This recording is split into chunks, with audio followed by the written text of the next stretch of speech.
Hello there, and thank you for stopping by. Recently, I went to the indoor range with my Canik Prime Radian. I'm loving this gun. It's performing really well. I've got about 600 rounds through it. It hasn't made the rotation for my everyday carry yet. It may do that though, as long as it holds reliable. I'm gonna keep taking it to about 1,000 rounds before I make that final decision. There's been a little bit of drama on my channel about out of battery performance and how this thing malfunctions or functions when you have an out of battery trigger pull. Um, I don't think that's going to keep me from carrying the gun. I know it's stirred up a whole bunch of drama. I just want people to know how the gun works. On this trip to the range, I'm doing a head-to-head comparison with my Glock 19. As you can see, this Glock 19 is custom to me, and I love this gun. It's got a Johnny Glock's trigger and a Radian ramjet itself. So a good head-to-head here. All I was measuring this day was accuracy in my hand. And something interesting happened that changed the context of this video. There's great head-to-head stuff here, but I was shooting low left with the Glock consistently. And I know that that's a fundamentals problem, and I spent most of the video working on my fundamentals and trying to correct the problem because the Canik was far outperforming the Glock. And then it clicks for me. And look, I've seen experienced shooters and new shooters both make this mistake on one extreme or the other. Either it's always my fault, it's a fundamentals problem, blame, blame, blame, and trying to fix the issue and wasting a whole bunch of ammo. And then I've seen guys that the same thing. They'll go to the other extreme where it can't be me. It's got to be the equipment, right? Both of those are wrong. And if I had caught that earlier on, I would have saved myself a whole lot of ammo. So this is a good lesson for new and experienced shooters. I want you to see that happen to me in real time, and maybe it'll keep that from happening to you out on the range. Let's get into it. Shooter, make ready.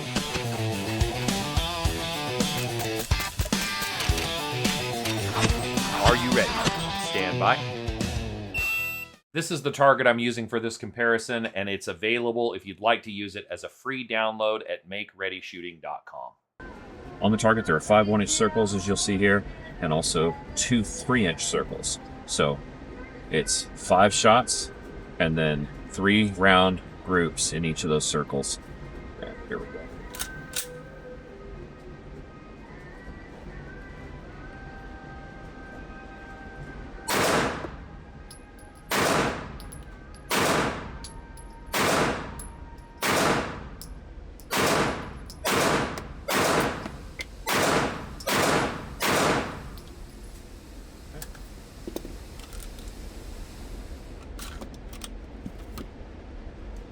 Clear.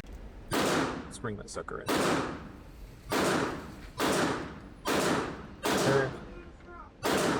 Here is the results with the Canik. So decent. Had a miss here on the line, and then my 3 round groups. Okay. Same test. We'll run that with the. Just put up another target there. Now we'll run the same target or same process with the 19. Those 1-inch circles look a whole lot smaller out at 7 yards than you'd think. Alright, here we go. Let's kick that sucker out there.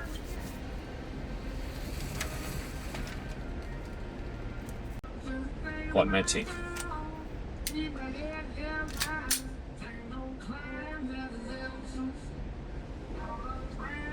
Boy, that dot on this doesn't lighten, so.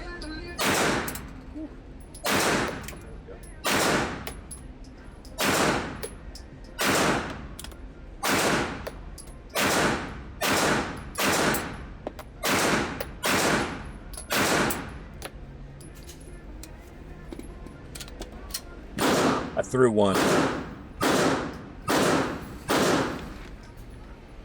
All right. Here we go. So I threw 2 really. We'll finish with a really tight group on this side. So here's my Glock 19. There's the Canik. Okay. Glock 19, I threw 1 low here. Low left, typical. That's me, obviously. I caught myself, and then I did it freaking again right here. And then I got myself under control. Shot a nice group there. So this tight group kind of makes this one look really good. But I think if you're just looking at for overall accuracy. I threw 2 with the trigger on the. It's a Johnny Glock's trigger, Johnny Glock's tactical trigger. I've got on the Glock 19 versus the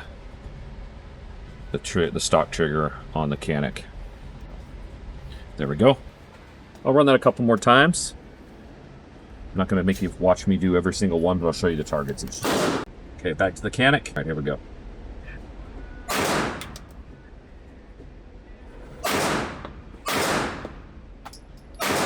I'll tell you, I feel myself blinking. The percussion of that Radian in this enclosed space here. It's jarring. Up over to the Glock. Here we go.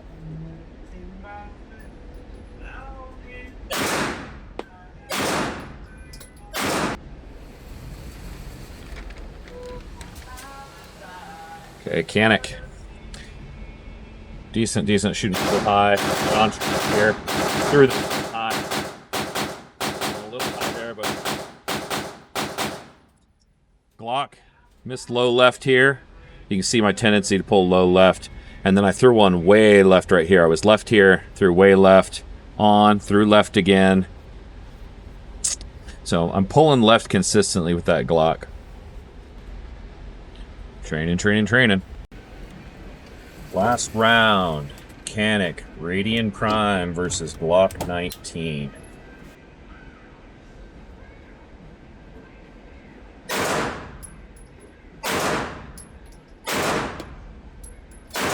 Ooh, high. High again.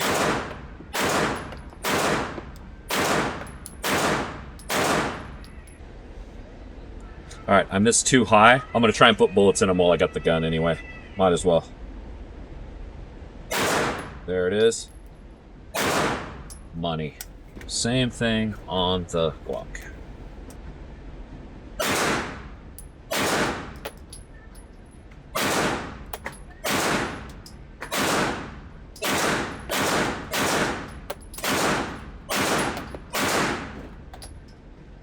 Okay, I'm going to try and...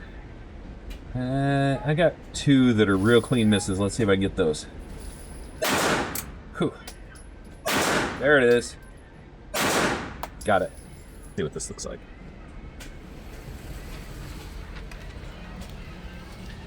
Alright, so I was pretty clean across here, and then I went high twice. So I came back. Those are my cleanups that I did afterwards with the Canik. Decent group here with the Canik. I'm still tending to shoot left here with the Glock. I had 2. I made 3 cleanup shots. You counted. I had this was my first shot. This was a cleanup, and then I had here. Oh, I thought I was touching a line there. Touched the line there. That's my last cleanup shot. I thought I was touching here too. So, I mean, in my hand right now, the Canik's outperforming my Glock 19. And it's been consistent like that. It's just slightly better, and it's me. It's pulling the trigger, right? I'm obviously pulling left with that Glock. Now I'm gonna re-zero the Glock a little bit because it could be slim chance, but it's likely me pulling left, right? Like you guys see what I'm doing, so you know how this works. But I'm gonna see if I can. If it's conceivable that I need to bump that dot. All right, that second circle on that Glock target was one that I don't have a hole in. I thought I did, but I don't. I'm gonna hone in on that and see what my group looks like.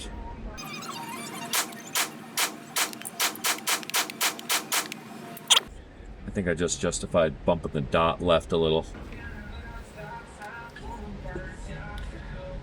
I think I'm shooting an inch left. What do you guys think?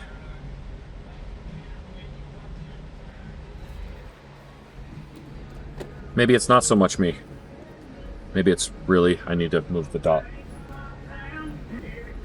Crap thing is that skews my results, right? Because I was consistently shooting left with the Glock and blaming it on Danny, and it's appearing that was not necessarily accurate. Okay, definitely performing better there. Let's run the comparison one more time, shall we? All right, let's go Glock first. Let's see how she does.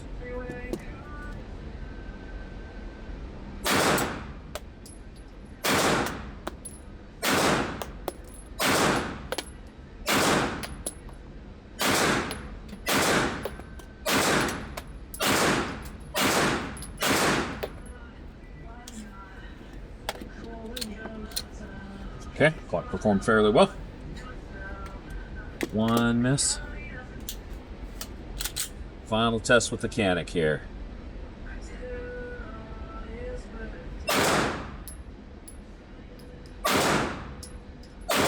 Ooh.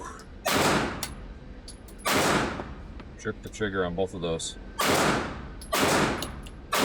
Surprised me. That might be first time. The Glock slightly outperformed the Canik on this. Miss. Line. Miss. Man, I was rough on that Canik. Dialed in the Glock a little better this time. Look, from an accuracy standpoint, 7 yards on a carry gun like this, it's not a mechanical accuracy issue, right? It's a Danny accuracy issue, and it's going to be the same in your hand. It's a matter of which of these guns is going to fit you the best, it's going to feel the best, which trigger do you like. I shoot them fairly equally. I've got a ways to go with the Canik before it becomes one of my carry guns. I've probably got about 500 rounds through it at this point, so it's getting there, and I like it. It's fun to shoot. The percussion on it, especially the sound here, I'm noticing in this space, is a little sharper than it is on the Glock, but they feel about the same in the hand from a recoil standpoint. I don't notice one dramatically different from the other. Both shoot pretty good. I'm a fan. To me, I think value for the money, not having the look. I've got more money in the Glock. Just with the trigger and the ramjet, this is a more expensive gun than what comes from the factory on the Canik. Features fit in the hand right from the factory. This is a tough gun to argue with. It really is. The whole battery issue, things like that, I haven't had it happen under fire. And I'm not sure that the muzzle pressing thing that's been so much drama on my channel when I'm just trying to inform people how the gun works, I don't think that's something that's going to deter me from carrying the gun. But I understand people's perspective. I get it. For me, it is for being a slim line kind of gun. This fits my hand really well. I'm a fan. I've got some reliability testing to do, probably another 500 rounds before I'll say, heck yeah, I'll carry it. But so far, 5 stars from me. Thanks, guys.